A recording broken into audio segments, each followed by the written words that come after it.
Welcome to part 3. So I kind of left off in an awkward way, but then please bear with me.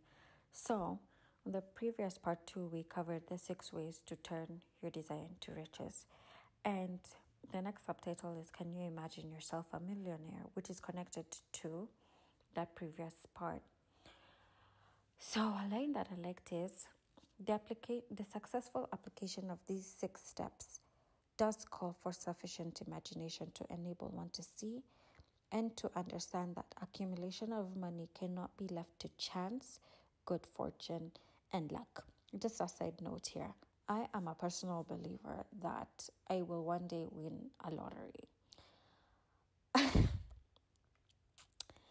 I have already planned out what I'm going to do with that money. But I mentioned previously that I love listening to the late Dr. Miles Monroe, and this guy was totally against gambling or playing the lottery just because he says that easy money or quick money is just not good. I understand what he meant by that, right? And I'm like, yo, bro, this does not apply to me. Okay, I don't call him bro, but this doesn't apply to me. And of course, like on YouTube, I watch a lot of these videos on some people who won the lottery and what they did with their money. I've watched videos like on what to do when you win the lottery and stuff like that. And I now understand why he said that, be careful of like easy money or quick money. It's because the thing is like you don't know. You haven't planned on how you're going to spend that money like wisely. Most people don't acquire financial advisors. Those who do sometimes fire their financial advisors and just spend the money however they want to spend the money. Others have never made that type of money, so they just blow it because they don't. There's something about working for the money that you get. It's like you understand this discipline and the sacrifice that went along with it. So you're not quick to just misappropriate those funds. And people who win lotteries there isn't any value that is attached to that money. And the value here being hard work, discipline, sacrifice, or even just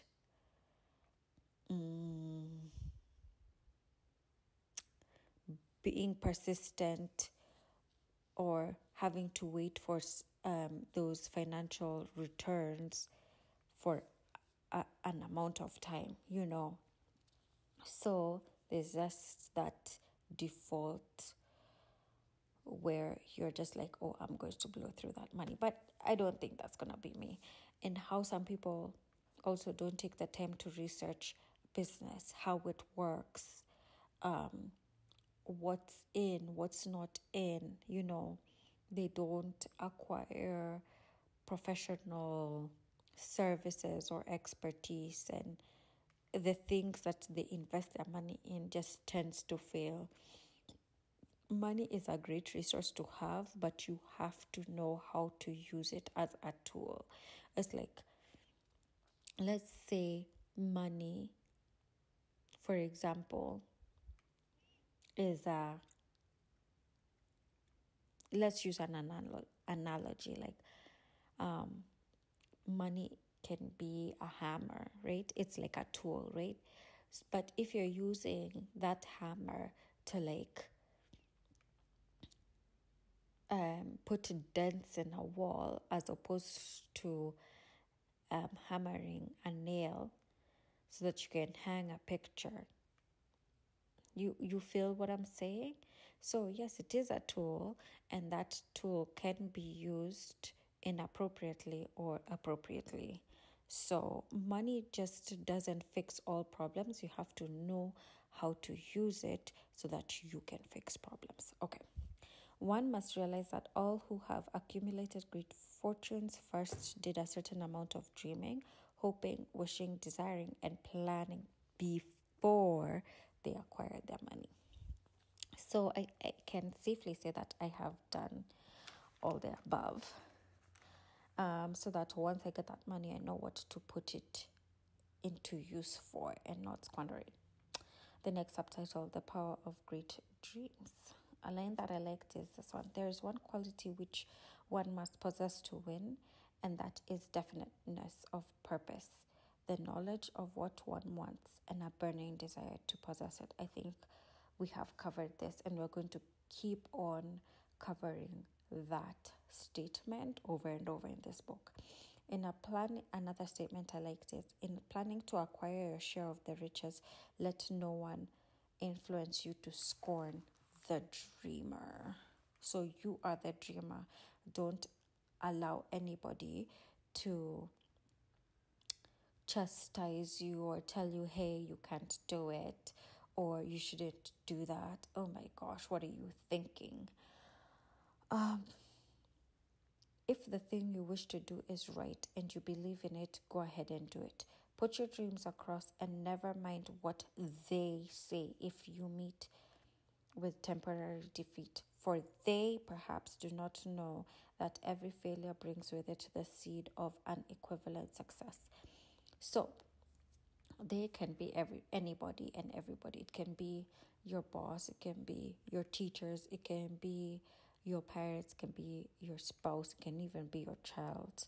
So whether you fail instantly or you fail later, it doesn't matter. What he's trying to say is that learn from that failure, because that failure, if you learn from it, can be what is used to propel you to success.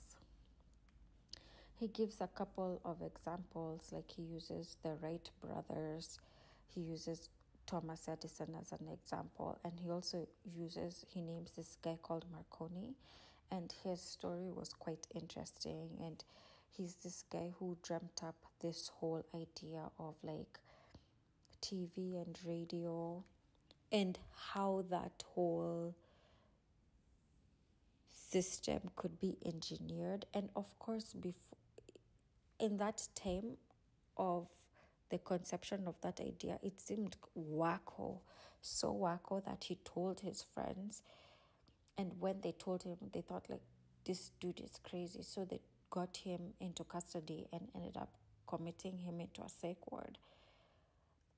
Can you imagine your friends doing that to you just because you're a dreamer? That just floored me. A lot of ideas seem crazy and out of this world. For me, I think the craziest idea was the one of airplanes by the Wright brothers. It's inconceivable, right? But it happened. The final line in that chapter that I liked is, the world is filled with an abundance of opportunity which the dreamers of the past never knew. So we are the dreamers of the current, of the present. Let's not squander the abundance of opportunities that we have right now in this day and age, because they were the trailblazers and they had to endure a lot of things, right? Because people thought they were mad. But then now that we know that those things are possible, how much more of an easier time do we have to express and to be who we were? Those guys had to fight for a lot of freedom to try those things out, quite literally. I think I'm going to stop there for part 3 and continue with part 4. Subscribe!